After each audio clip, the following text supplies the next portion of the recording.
On va essayer de sensibiliser encore plus justement tous les festivaliers. Merci beaucoup Charlie Nebout d'avoir répondu à nos questions en direct d'Angoulême. Et je rappelle donc que le festival de l'imprévu, c'est jusqu'à dimanche à Montembeuf.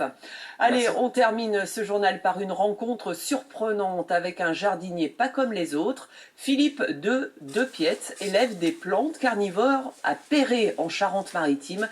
Un reportage de Tanguy Squazec et Stéphane Bourrin.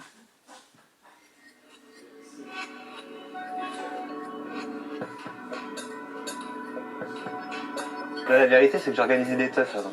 J'ai organisé des teufs techno. Les rêves, j'en ai organisé pendant plus de 10 ans. Quoi. Et il y a un moment où je travaillais à côté, et trop c'est trop, le dos il a cassé. Quoi. Je tombe amoureux, j'ai trouvé une plante, je tombe amoureux. J'avais le temps de la multiplier, le temps de la regarder, j'avais jamais regardé la nature de ma vie. Et puis voilà. Maintenant, je fais plus que ça. Ces plantes dans les vents en fait des plantes. Voilà. On fait pas par internet pour l'instant, on fait uniquement de la vente en direct. J'aime bien le contact avec les gens. Et il ne faut pas l'acheter en insecticide. Hein. Ça c'est la déception garantie. Il faut l'acheter parce que c'est beau. Ça peut pousser, je vous dis, 1 mètre en moyenne, jusqu'à 1,40 m.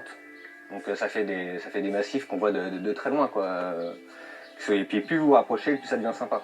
On peut aller jusqu'en macrophotographie, à photographier le nectar, c'est vraiment magnifique. Quoi. Les gouttelettes de Drosera.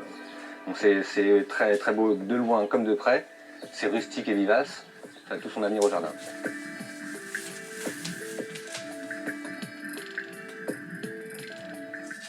Ça c'est une petite graine personnelle avec les dents fusionnées.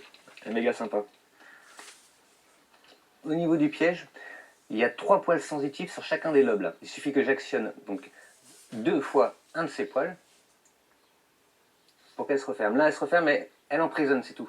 Et pour vérifier que ce ne soit pas une proie morte, genre une feuille ou une pierre, il faut retoucher encore une fois un des cils, et là elle va se fermer complètement pour digérer. Et voilà le menu d'une Sarracenia. C'est quoi principalement? De la mouche. Une semaine je vais voir tel insecte, une autre semaine tel insecte, c'est vraiment... En fait on devient limite aussi passionné par les insectes que par les plantes. Une coccinelle, papillon de nuit, une mouche. Le principe c'est que les insectes rentrent dedans, il y a une partie qui est glissante, donc ils ne peuvent pas s'accrocher, et ensuite ils ne peuvent pas écarter leur aile. Et c'est là qu'ils sont bloqués, c'est à partir du moment où ils ne peuvent plus écarter leur aile. Bah c'est un frelon asiatique aussi, c'est fou ça. Le frelon a la capacité de manger la feuille. C'était une des rares proies à arriver à s'en dégager, tout simplement. Donc avec la Sarracenia, on va en manger, mais on va aussi attirer d'autres insectes qui eux peuvent être utiles. Hein. Sinon pour en effet en mettre des champs, pourquoi pas. Mais il faudrait des champs de tourbières. On n'a pas ça en France.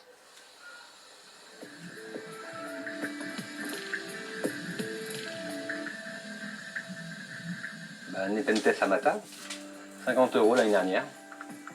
Donc en effet, c'est cher. Ça va se démocratiser, hein. Faut espérer. Mais oui, c'est un coût. Un coût certain. Le coût de la rareté pour le moment. Voilà, tout simplement.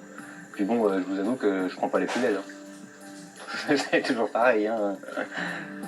Ce que je veux, c'est les faire pousser vraiment au maximum de leur capacité. Donc autant, si je pars pour 20 ans de culture, il faut que ça me plaise. Je préfère mettre un petit peu d'argent au début et avoir quelque chose qui va me plaire pendant 20 ans. Voilà, je vous rappelle cette information. Paul François, cet agriculteur charentais, sera-t-il le premier paysan français à faire condamner le géant américain Monsanto? La Cour d'appel de Lyon se prononcera en début d'après-midi. Ce céréalier avait été gravement intoxiqué en 2004 par un herbicide. Nous reviendrons sur cette information dans le journal ce soir à 19 h. C'est la fin de cette édition. Passez un excellent après-midi et à demain, midi pile. Retrouvez toute votre actualité régionale sur